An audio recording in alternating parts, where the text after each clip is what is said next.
Yeah, got a new T-shirt here.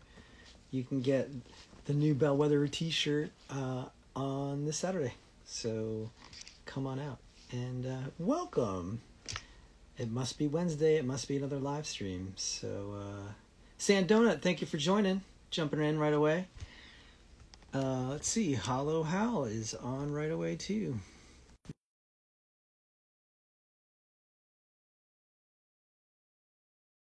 Righty here.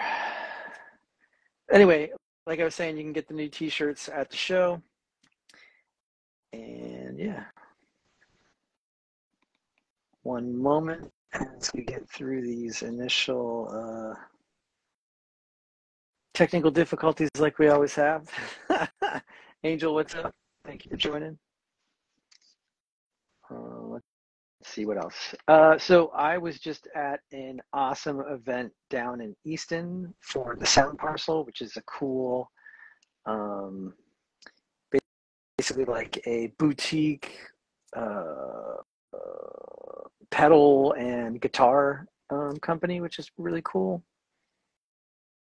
And yeah, our bass player Hillary was there, so yeah, got to see a bunch of people and hang out and go from there. One moment while we get these guys on here.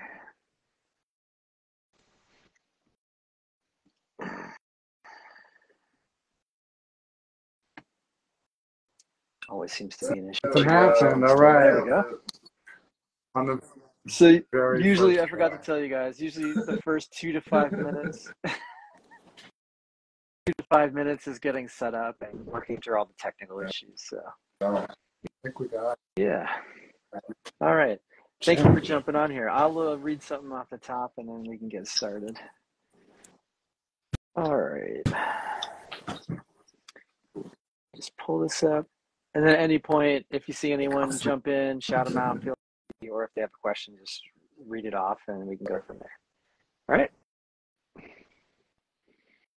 All right, here we go. Hello and welcome to the Bellwether Ritual live stream. Another Wednesday live stream here where we discuss music, the local Lehigh Valley and beyond, scene, bands, social media, and more. Today is Wednesday, October 25th. My name is Mike, and I'm the vocalist, guitar weather. I'm the vocalist and guitarist of Bellwether Ritual. Hope you had a good week. Our next show is this Saturday, October 28th at the Flying V in Bethlehem, PA. It's 7 p.m. It's a Halloween show, so dress accordingly, and these guys will be there too. Tonight, our guests will also be playing that show. It's Scott and Jared from Hollow Hal. Hollow Hal is a musical blend of folk, blues, Spanish guitar, and post-punk from, I think you had it as like everywhere from New York to Philadelphia area as far as where you guys are from. We're all pretty close to the Delaware River, but Jersey, PA, right? Yeah, we're probably not that far. We're not that far from Bethlehem. Cool. Their first EP, Hollow Hal, was released in June and recorded by Shards, which is also awesome. We'll talk we'll talk all about that and more, guys. Welcome to the stream. How you doing tonight? Good. Thanks for having us. Good to be here. Oh yeah, absolutely. Yeah. Yeah, and that's we're looking forward to that show too. Let's see here. Anything you guys want to shout out right off the top or plug right off the top? Obviously the show on Saturday. I think you have some other gigs coming up too. On Sunday, playing here at Wild Ridge. It's sort of a big Halloween party. People are interested, they can look on our Instagram and get in touch and figure out where the address is. But just south of Phillipsburg, pretty local for the Lehigh Valley people. Very cool. I'm going to just warn everyone right now. I can't see so well anymore, so I'm going to butcher all your handles as you come in, but I'll try to shout you all out. Joe Necrotic, thank you for joining. If you guys feel free to shout them out too. All right, cool. Well, let's start at the top here. Are you guys from? Did you like move in? How did that all start? Where are you from originally? So I currently live in Ringgoes, New Jersey, which is it's about 15 minutes east of Lambertville. Grew up actually down in South Jersey in Ocean County. You know. Basically at the northern edge of the Pine Barrens and a quick 15-minute drive to the ocean. So I'm kind of a transplant from South Jersey. I'm a transplant too. I'm up, in Alpha, but I grew up in New York City. It was a city, and then felt the call of the wild and moved out to New Slice here, and do environmental work, as does Scott, and pretty much our whole band. We're all involved in either farming or ecological restoration or some combination of those. So we're all semi-rural, but if you had told me when I was like 15 that I'd be living out here, no way. But I love it. Yeah, very cool. I read that in your bio too, and I want to touch base on that a little bit as well. Let's see. Was there like a person in your life or a song on the radio or a band that you connected with or like really got you into music in the first place? So Take that one first, Scott. Yeah, God. I mean, a few things come to mind. This is something I think about often, actually. I think about like early like influences that I didn't realize were happening. And the one thing that band I always think of is Tears for Fears. I think when I was a kid, I was hearing a lot of like new wave and all that stuff, and I didn't necessarily know it. And I always like it because a lot of it was really like bass driven. It's very like kind of like sad boy, like bass driven music, which is like perfect. Then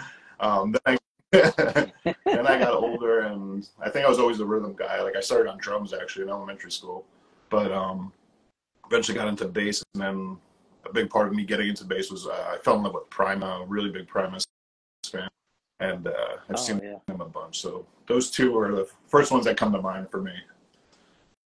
I was sort of really oblivious of the music world, like really kind of geeky, out of the loop, and I remember listening at one point to Z100, which was like a radio station in New York when I was probably like 11 or 12, because like I wanted to know what the songs that people listened to were.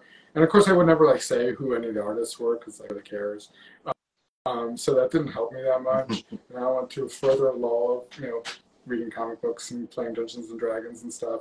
And then all of a sudden, like, just hit me really hard, like Guns N' Roses, and I listened the hell out of Appetite for Destruction. And then from there, like, it took a second, and then I discovered that, and just like Metallica was my world for a couple years, and then found like the underground hardcore punk scene in New York, and have been fully immersed in music ever since. But being able to go to all those DIY shows, see bands from all around, so just like really scrappy, loud, messy stuff happening in nasty places was a big influence for me. But the early Metallica stuff is still like deeply informs everything that I do.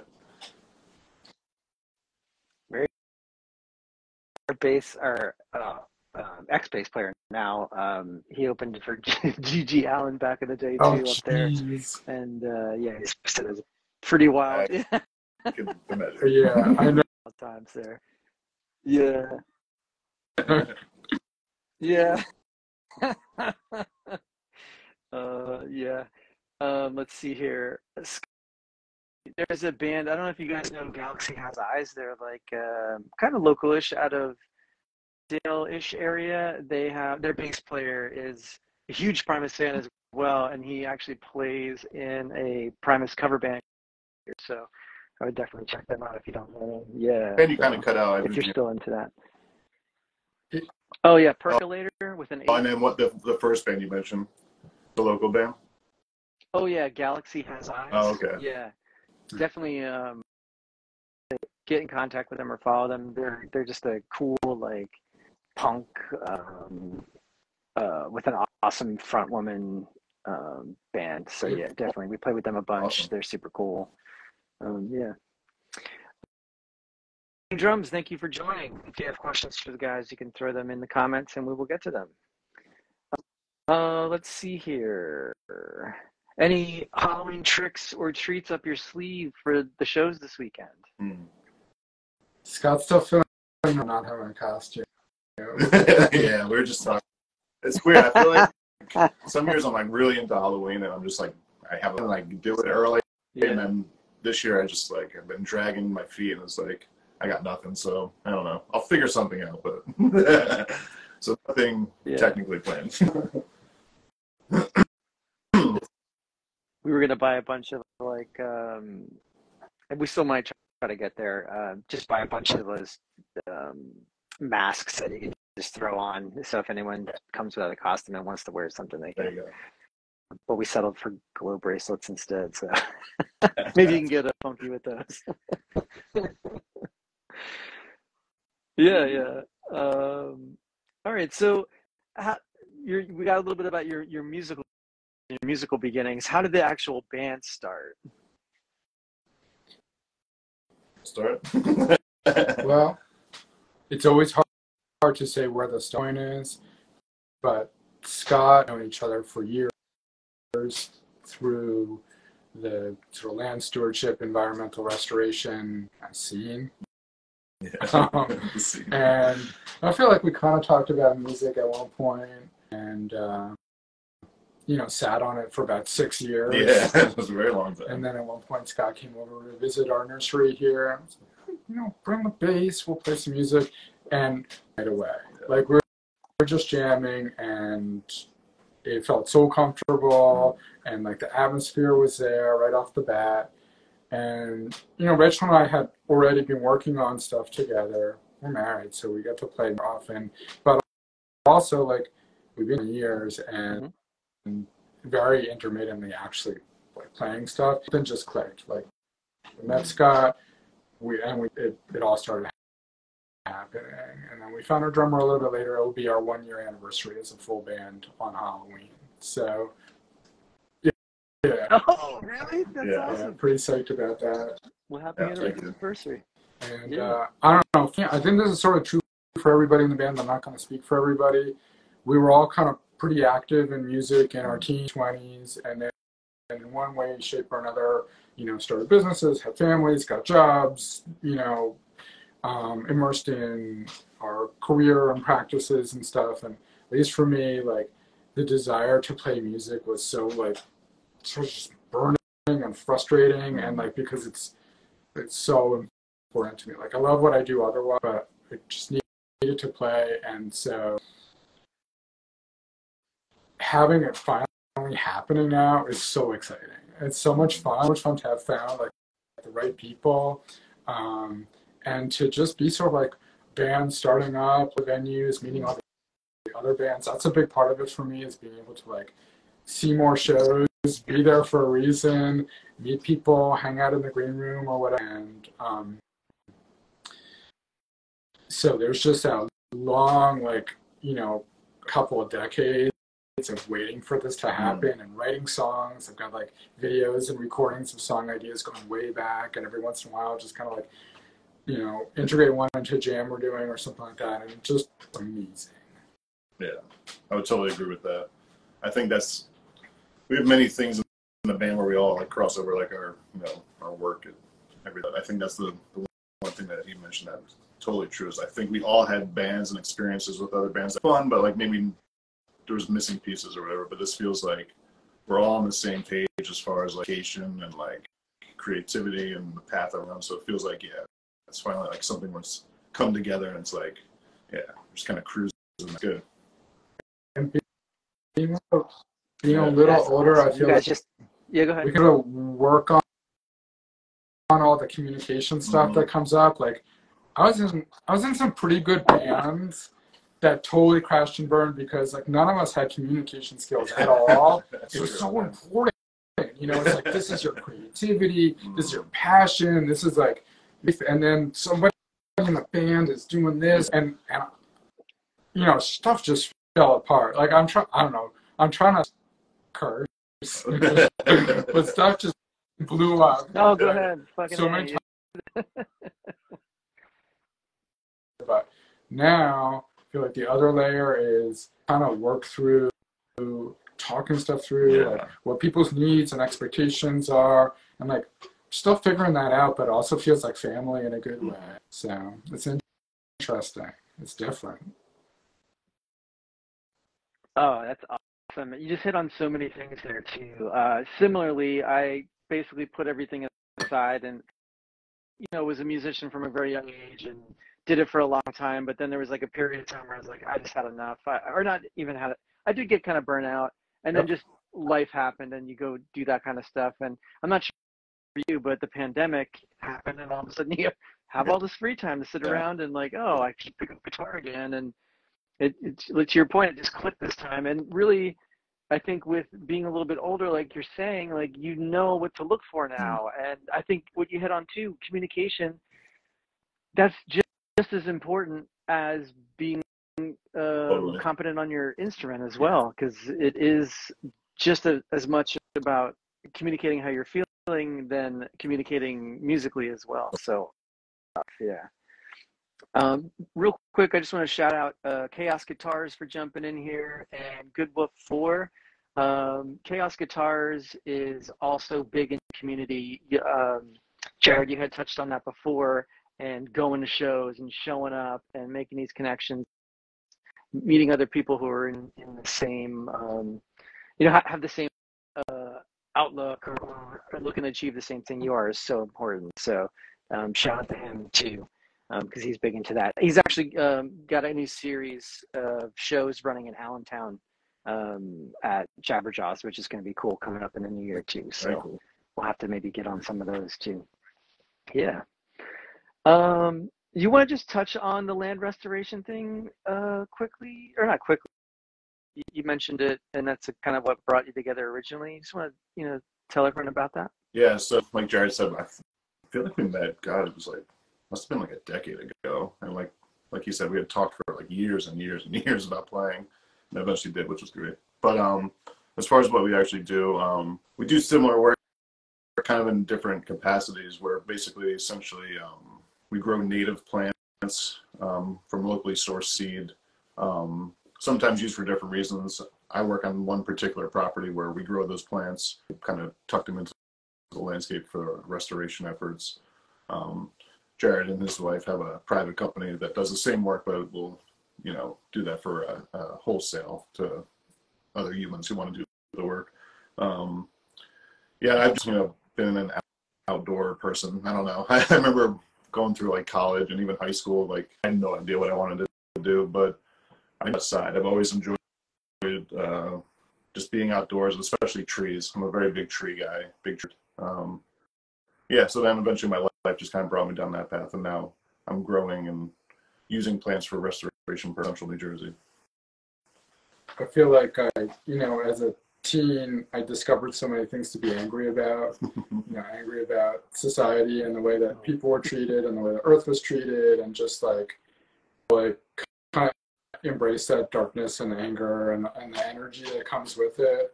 And somewhere in the back of my head, I think I also needed things to love. And one of the things that I came across really late in life, because I was a city kid, was Rachel and I moved to a really rural spot, and I fell in the local natural world in a way that was surprising to me. I had no idea how diverse and complex it was, and also that that there's this sort of calling to hear in a variety of ways. And so that's, I think, one of the things that unites the band, is that we're working on that in one way or another. And we don't talk about that a lot, but also I think it's this sort of like solid self-form that we do. And to our imagery and to Rachel's lyrics, there's a lot of like naturalistic imagery in there. And so it's in the aesthetic. Yeah. I also just had a random thought. I feel like because we're in that line of work, it's almost like that work is bigger than yourself.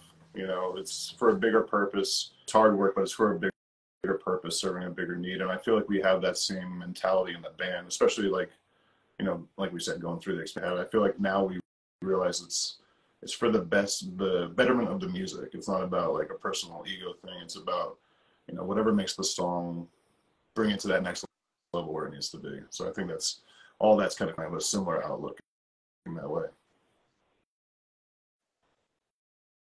Man, you guys are hitting all the buttons tonight. We were just talking about this. I was just at a networking event. Actually, Hillary, bass player, she just jumped in here. What's up, Hillary? We were just at a networking event for like a pedal company, and like pedal and guitar boutique company down in Easton. And we were just talking about. That's all What's that? right. Yeah. I Yeah, sound definitely picked parcel. up Yeah, some awesome. pedals Yeah. from there. The two that, I probably lean on most, my reverb and my delay, are both from Sound Parcel, and that's such a fun spot to check stuff out. Very I continue, cool. but yeah, that's a rad Yeah, spot. that's awesome to hear. Yeah, so Dave was down there. He had a good event, and yeah, yeah, guitar people were there. And they were just, just chit chat. That came up too of like making that realization, and I love how you tied it in with like the land restoration thing, where it's bigger than what you are, and a lot of times the way to do that is to like take a step back and be simpler, but work in a more cohesive manner, and it becomes what each of you do like individually. Um, and then Angel has a comment here, says very cool. So yeah, I agree. Okay, so then what is how do things start? Do you like immediately start writing songs? Like you jam, obviously. Do songs just start happening? Bring like an entire song in? Do they bring like I have this idea, and then you work on it together? How does that work? I think it's a variety. It's a combination of all those things. Historically, like in the beginning, all those years ago, Jared and Rachel had a lot of stuff that they wrote together, and I kind of just added my own little flavor to it. Over the year, we've progressed and we've written. So it's a combination. I think, for example, like we literally were just jamming right before this, so we kind of came up with a fun riff actually. And that's actually where we just get together and just jam and like, kind of come up with cool ideas.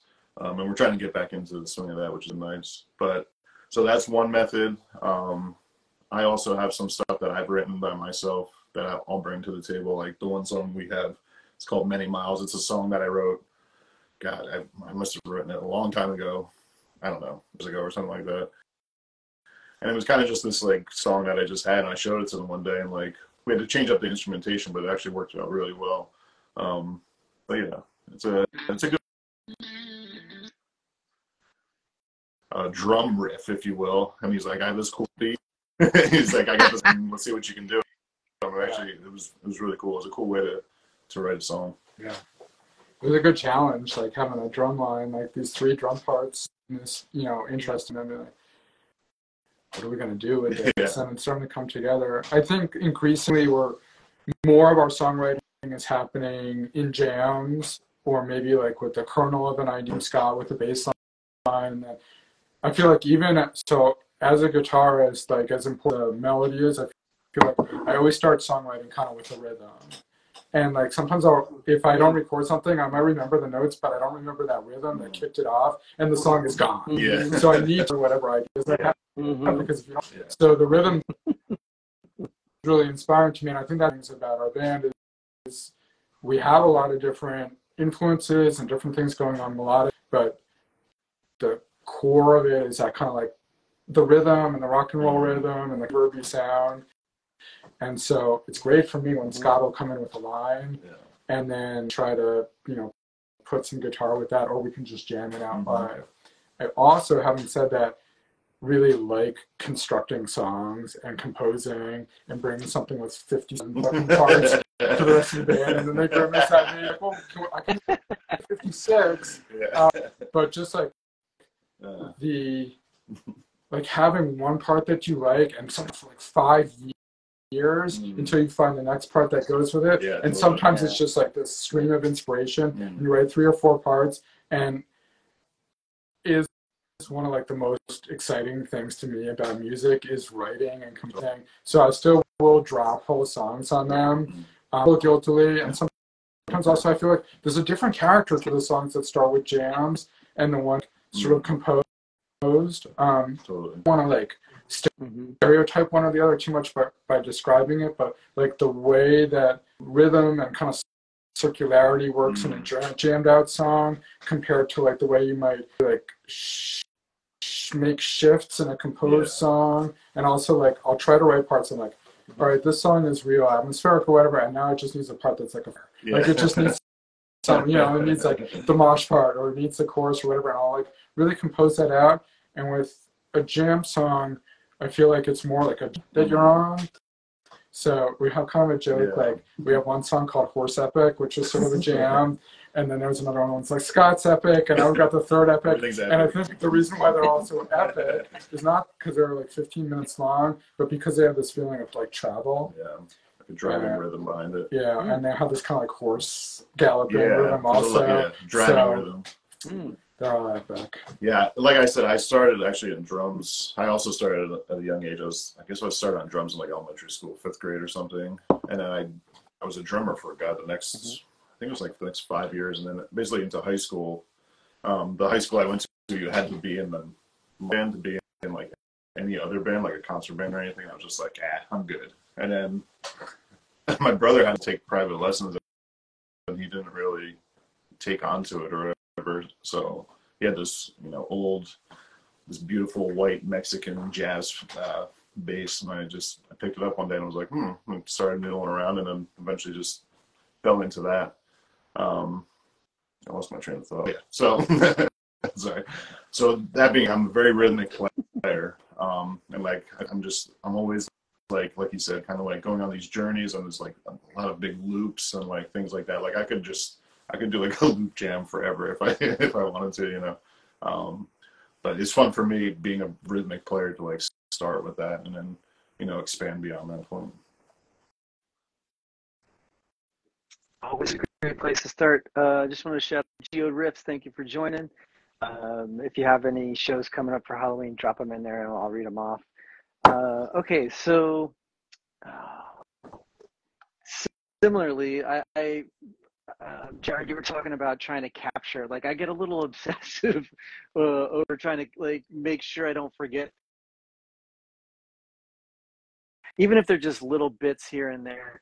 Do you have like a tried and true way to do it? Are you just all over the place? Do you hum into the dictation machine? I don't know. Like, do you have something, or do you work on a computer? I use the little whatever the map is that turns the camera on you and films video on photo booth or something. And so I just have a lot of video of increasing optical clarity, and it's like my laptop has gotten better over the past decade, and the camera has gotten better. But it's really important for me to have not just the sound, but a video if possible, because like refiguring out your own song is pretty fascinating.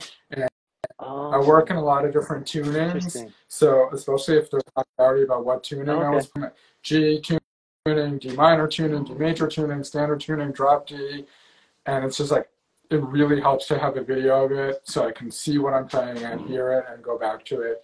And someday I'll go back through all those videos and pull another 12 albums out of there. But meanwhile, I can kind of remember when there's something I'm excited about and go back to it. And I know that there's some gems in there for when we're completely washed out and we have no ideas left, and we have to just mine our ideas from when we were a half-decent album. Yeah. The video is nice. I feel like I'll like jam at home alone or whatever, come up with a fun riff, and I'll take a little video and send it to Jared and Rachel and Mark. And they're just like, oh yeah. But and we also, another thing on top of that, like you said, I think capturing those little moments is so important, and the little things that can really bring it to the next level, you know. So we pretty much record every time we're playing together. Like, we'll like on the phone, we just hit record and just everything's there. So this way, you know, if there's like a little moment, even if it's just a 2-second special moment, we have it captured. Yeah. When we're jamming and all of our practices, and we tend to all listen back to the practice recordings, even the stuff that we've like played a billion times, because everywhere once in a while you just like something clicks, you're like, why is that way, or we could change that. And our drummer Mark is really into like arranging and like listening closely and coming up with, what is here and not there. And I think that's less our inclination. Like after we've made a song, we're like, oh, this is good. So it's interesting having that dynamic in the band with somebody who comes back like months later after the song is like, what if we play this part really slow and we chop it and we have space here and we move this over. So it's a new element for me, and a lot of that is by us just recording all of our practices. Very cool. I never really even thought, like, I just used the audio recorder. I didn't even think to actually videotape myself to challenge to go back in and be like, all right, what was I doing here and why did it sound like to begin with?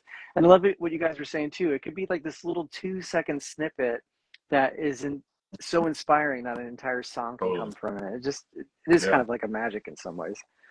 Let's see. Geodrift says it's not exactly Halloween, but their next show is November 11th, which we also have a show on November 11th. Our last show of the year is November 11th. Theirs is at Danville Fire Company, so you can check them out there.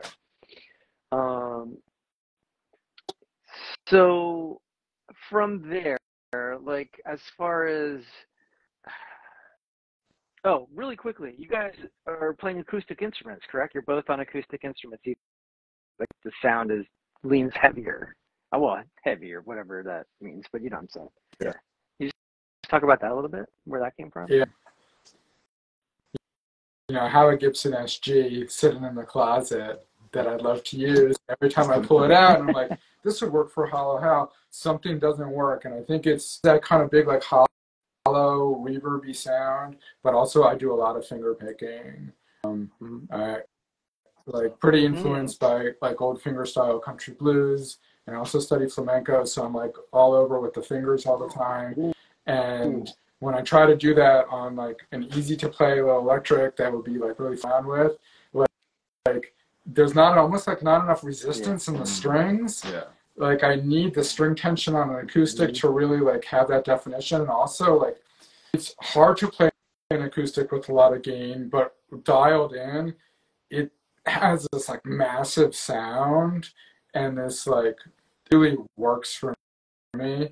And I actually feel like playing electric is a little more condensed and muddy and distorted, and there's just not that like melodic definition. So spoiled and used to with the acoustic.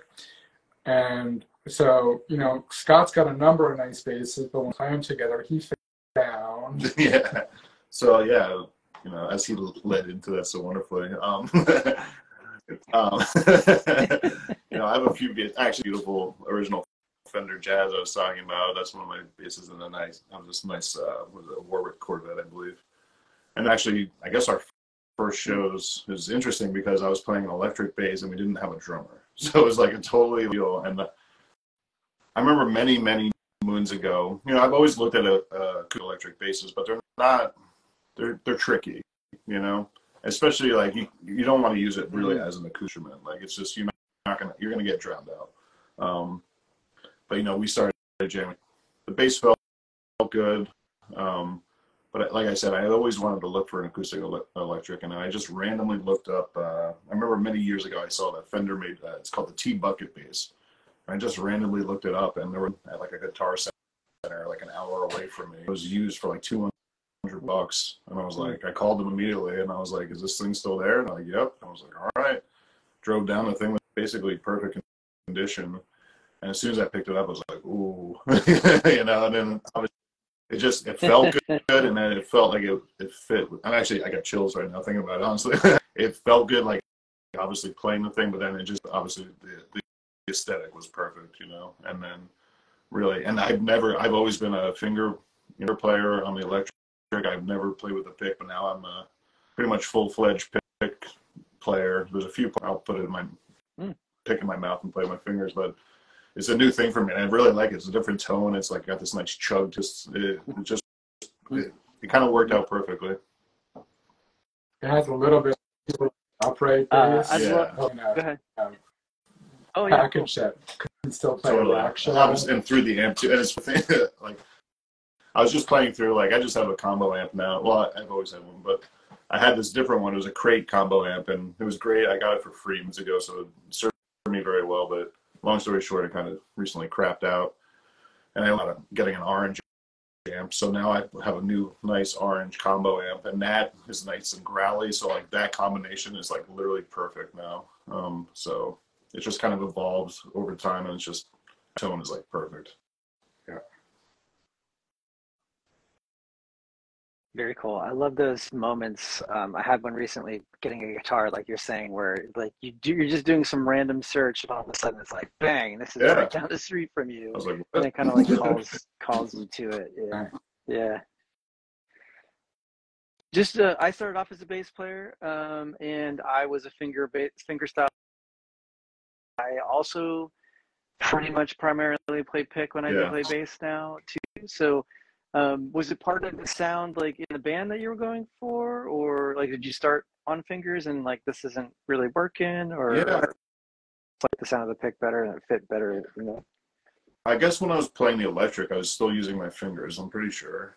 I think when I got the acoustic electric, like I was still playing with like, I guess when I first tried, I was using my fingers, but that day I like tried it and just like I literally just like chugged it once. So I was like, ooh, I was like, it's just that tone, like I love the warm tone of like having your fingers on there, and obviously that's like appropriate for many things, but something about being a little heavier and just like our vibe, just the pick felt right.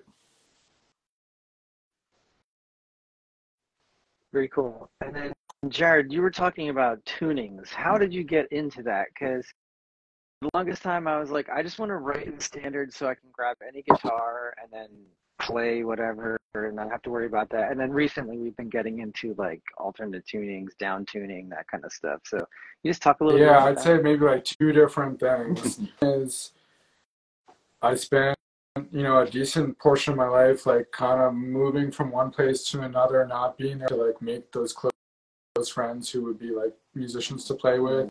And I started listening to a lot of the blues like Mississippi John Hurt and Elizabeth Cotton and stuff like that. And those are self-accompanied songs where the thumb is playing the bass line while the other fingers are playing like the tops of chords in a melodic way. And it was a way that I could play by myself and kind of play a whole song. And as somebody who's got zero talent singing, I couldn't just do like the, annoying singer-songwriter thing and play like three chords and on my woes. So I needed something else that was engaging. And so, listening to also like John Fahey and stuff like that, just kind of like American primitive music, and all that's in, or much of that is in alternate tunings because it allows for that kind of, allows for that thumb bass. If you've got like two octaves down there or, another good interval to work around. So that I had it for a long time, like if I could bring this blues way of playing, but it's almost like it's a real folky country blues. If I could bring this into the sort of like rock, metal, goth kind of stuff that I would like to play, that would be amazing. And I just got to click for years, and it has clicked now. But the other thing about playing in other tunings is having played guitar for a really long time in standard, it's so easy to go to the places that you know to go to. And you become pretty proficient, and like Scott and I could be like, you could be like, write a metal song, and we could write that, so it would be like pretty good, but also be like probably pretty derivative and hackneyed and stuff. And one of the things about playing another tuning is where I am. So I have to like, especially when we're jamming, I have to go on intuition. I don't know where a sequence anatomic,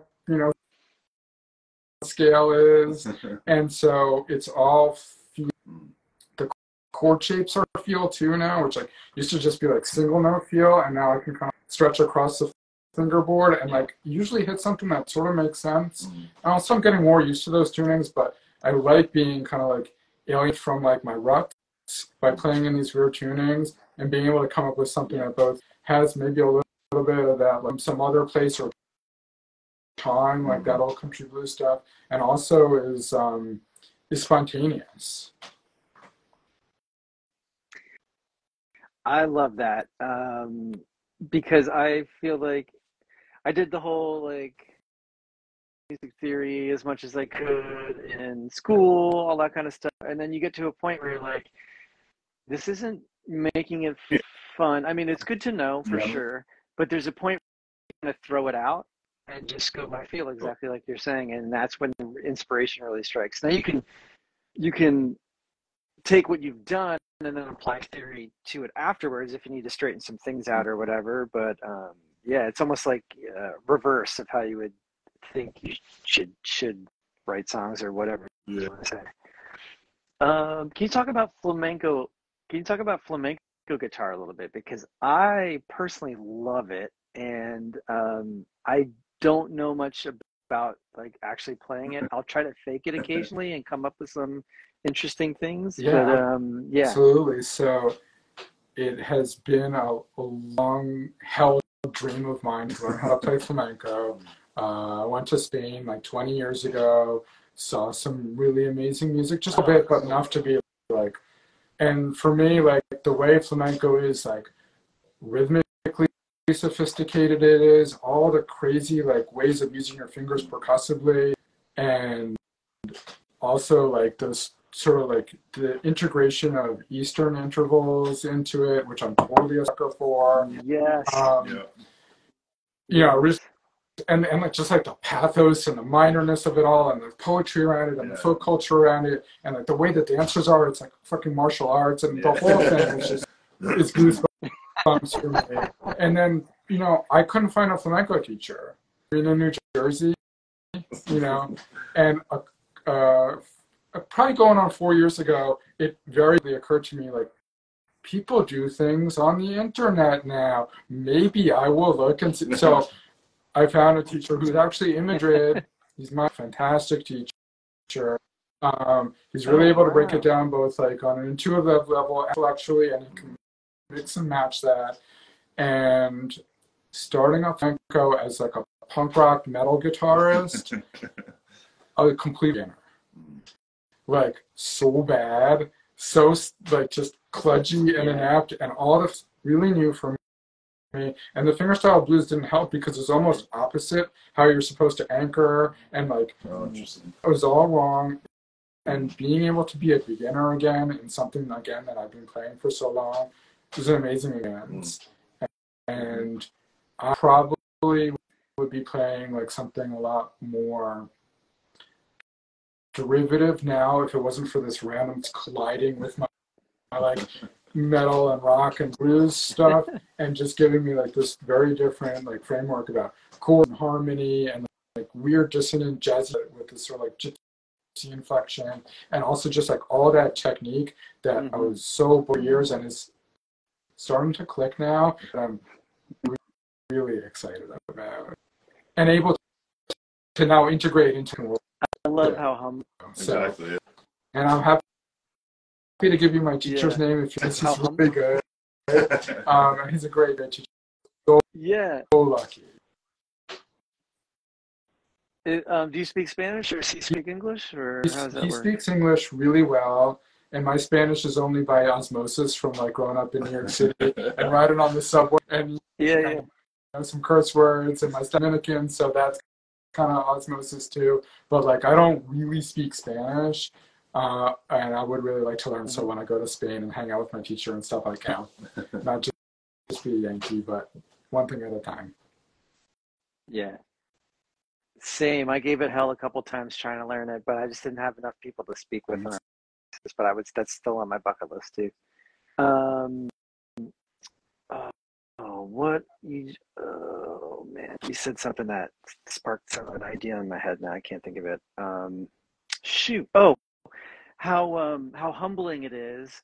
You think you know how to play an instrument or that sort of thing, and then you run into somebody else who's comes at it from a different angle, and you do feel like a beginner. You can hand one thing, like the one instrument to one person, they can make it sound completely different when they hand it to somebody else. It's such like your personality shines through so much in music, especially. It's always a fun kind of thing. Let's see here. Did you have like the musical direction? I know you guys kind of just got together and worked on some songs previously, but when you really started to pick up steam, did you have like a direction for the sound that you're like, we want to keep the kind of reverby delay thing, or the acoustic guitars? Was that like an early thing that you wanted to have as far as direction goes? Yeah, I mean, I think it just naturally evolved that way. I think, like we said from the get-go, just who we are is just being, it's just all that's kind of together. So it's just an organicness to everything we do. You know, for me personally, like I said, when I got that, I kind of switched to picking like that, like an intentional like move as far as like sound. I think beyond that, you know, it's just kind of evolved very naturally. I think I had some angsty moments early on, being like, we have so many influences, they don't all fit like straightforward hardcore or punk or whatever else, and like, are we going to be able to integrate them? Are we going to be all over the place? And I think trying to like hold on to the backbone of rock and roll, which to me is like the rhythm and being able to be danceable, and kind of like root all the more maybe experimental aspects. Like, there are some bands that I really like because they bring some kind of vibe or aesthetic, and like it, as a musician, like I eat it up. I'm like, oh wow, you can do that. But I don't necessarily want to listen to that band a lot, like after I've kind of like absorbed what they're all about, because the songs are more about like the feel. No diss on those bands, but that's just what they are. It's like an atmosphere or experimental vibe. And with how like I want to have like, I want to like construct or be like language or words that are a little bit unusual, but have like the overall still have like that real rock and roll, like good songwriting, catchy, like people want to dance, people want to sing along. And I feel like that kind of anchors it a little bit.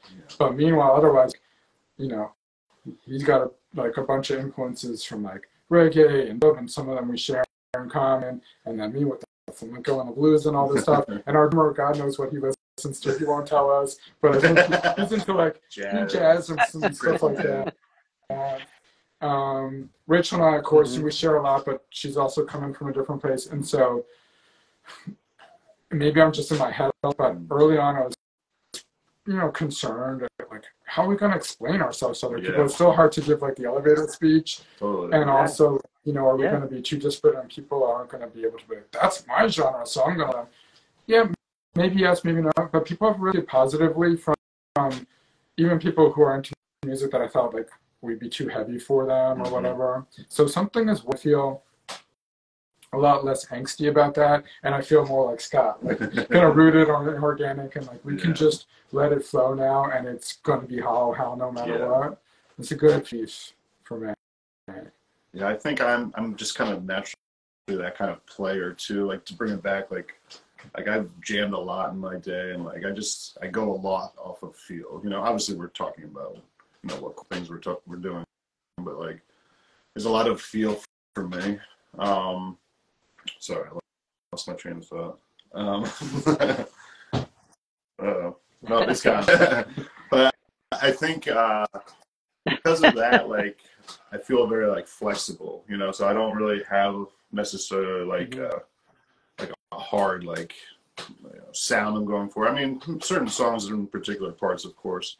But I think, to bring it back to our main point, like I think, and as a bass player, I'm kind of like tying in rhythm with melodies and things like that. So I have a very like centered role. So I feel like I just have that mindset of like, you know, not sacrificing, but like what's best for the song, you know. I really appreciate playing with an intuitive bass player who like actually like can just like pull something out of the ether that like just fits.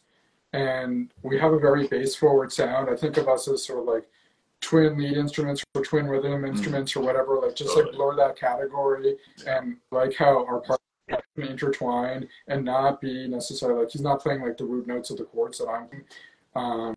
It's like we're both kind of meandering, but not in like a really, you know, proggy way, playing a billion notes. It's like we're meandering, but there's these like really tight rhythmic loops at the same time. That's probably a better way to express that than I just did. But just root into a rhythm and play that for an hour, and that's amazing for me as a melodic noodly person in the band who's like, you know, always being like, oh, what if I pull this in, and what if I add this note, and what if I go here?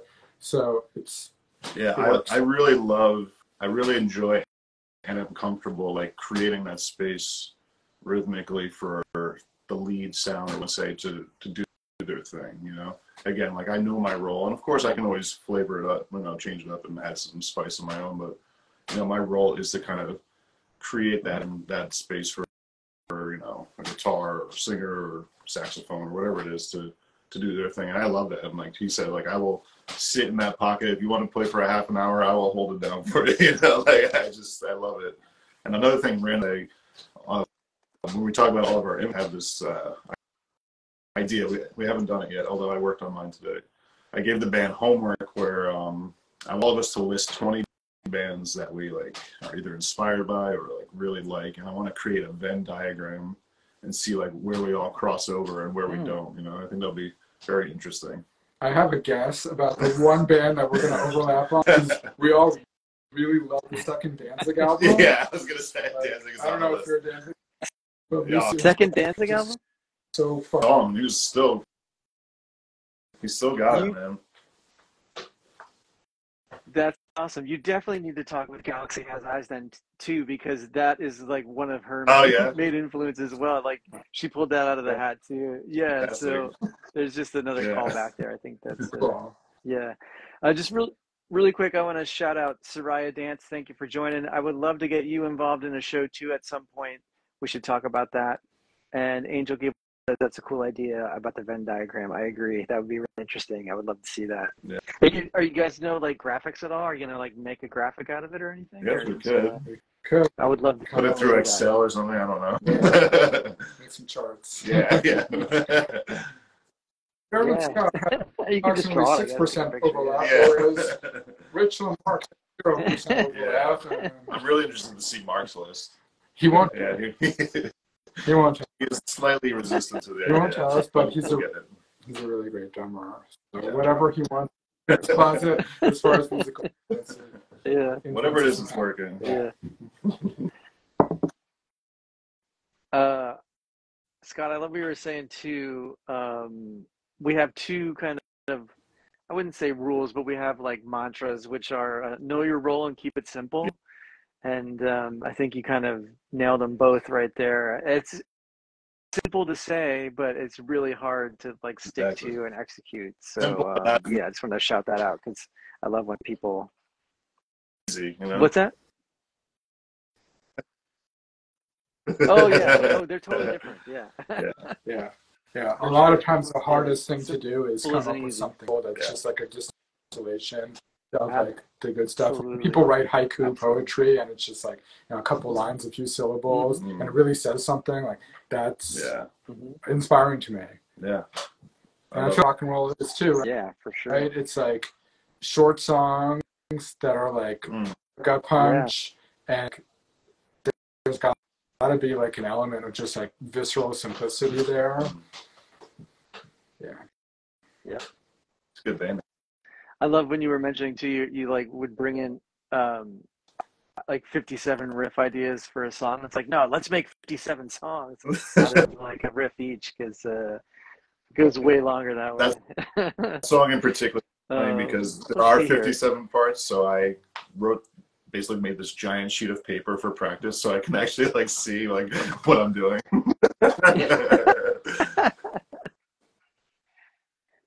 The charts, I like it. Do you want to talk a little bit about? We had Matt from Shards on the stream maybe like a month or two ago. You want to talk about that process, just like recording, how you did it? Was it all like in a room together simultaneously? Did you split it up and track it individually? How'd that work, and how was that experience? The experience was awesome. Matt is it was such a great time working with him. He really knows what he's doing as far as like the actual recording and the quality and the mic and all that. But he also is very like hands off. If like he will give you exactly what you need. If you're like, hey, I'm with this part, he'll sit down with you and work through it or whatever. But his style is just great, and then we're just so happy with the recording. As far as the logistics of it, I guess we basically tracked together as a band, and then without vocals, and then kind of came back, and then I guess essentially did vocals after for pretty much every track. Like maybe Rachel did like vocal kind of scratch tracks with us, Oh, so we maybe would that's what it have was, like yeah. cues, and then we recorded the vocal lines. So she was in isolation, and we were all in Matt's room, which is like just full of like art objects, and it's very inspiring, and it's also totally crazy. Like I could never work like that, but Matt knows like every sonic inch of that space. It was awesome. And it was incredible hearing him be like, I put something in that corner because there was this weird like spot or echoey spot or whatever in the sound. Like he's so attuned to the space, and he's really psychologically attuned. I think this is what you're saying. Like, very hands off in that he's not going to be like saying anything unnecessary, but his ability to listen, even after hearing the song once, and then I think right in here, like this fell apart like this, or this is like worth retaking. I was in awe of his ability to listen, and it's really hard to explain music to people. Like in the band, we're constantly frustrated with each other because we're like, you know, the part where you do the thing, and it's like, no, what part where I do the one thing? And Matt, you know, right after this, and then like, you know, you fall out of pocket, and then it goes into this timing, and we're like, okay, we'll fix that. And so like, I think his ability to listen both to music and to humans, it was amazing. And the reason was an awesome musician, and he just knows music. He knows what he knows how to do it too. You know, we actually did have one little like jam that we recorded on the side. It was because he has all different keyboards and stuff, and we had this fun little like jam with him where it was just like, I think all of us were on organs or something. But it was fun. But the process itself was actually interesting. It was a really good jam actually. But the process was interesting because we like, you know, we had, I think with the intention of doing 5 songs, we ended up with 6. And it was funny, like the first song we tried was like, we considered like one of our easier songs. And we're like, oh, we'll just go in there, we'll just, you know, bang the song out and be out of here. And honestly, the song took us a while, like way longer than any of us expected. And almost to the point of like, not frustration, but just kind of like, should we move on to something else, you know? And then it was funny. So we went through the process, and it was a little choppy at first. And then we all went out for lunch because he's attached to that amazing Indian restaurant. And we got ourselves amazing Indian lunch. And we came back, and like everything worked. Like we could just like, and both days was that we would kind of start with a little choppy. We would go get Indian lunch, and then we'd come, and like everything was just like, oh, we know how to play now. So it was a very magical, interesting experience for sure. So that's the secret. Indian food lunch. I do feel like when, especially because music can definitely be fun, but it can be intense sometimes. And then once you're so like focused on something that you can almost like overdo it, and then when you take a step back and then come back to it, bam, it's right there. You like remove the pressure from it. All right. Yeah. 2447. Thank you for joining. I think we're just so thank you for joining, but we're going to wrap up. So I just want to say thank you to Scott and Jared for jumping on here, and you know, telling us a little bit about the background from the band and all that good stuff. You can catch them with us on Saturday in Bethlehem at the Flying V. I've never been to a poutineery, so that'll be a fun thing. And then, right? Like, what can we do? Halloween poutine-ish thing. But we'll have to make something up and see. And then you just want to run down anything else you want to plug or your other shows and let everyone know, and we'll sign off here. I mean, he is up on Spotify and Bandcamp. If people want to check us out, that would be much appreciated. And speaking much appreciated, it was really good talking with you. Yeah, this was great. I feel like thank you for being such a good listener that you could just like come up with good questions, make it into a conversation. It was fun talking to meeting in person on Saturday, seeing play and playing some of our own stuff too. Yeah, likewise, guys. It was fun, and thank you so much. And we will see you on Saturday. All right. Thanks so much. All right. Have a good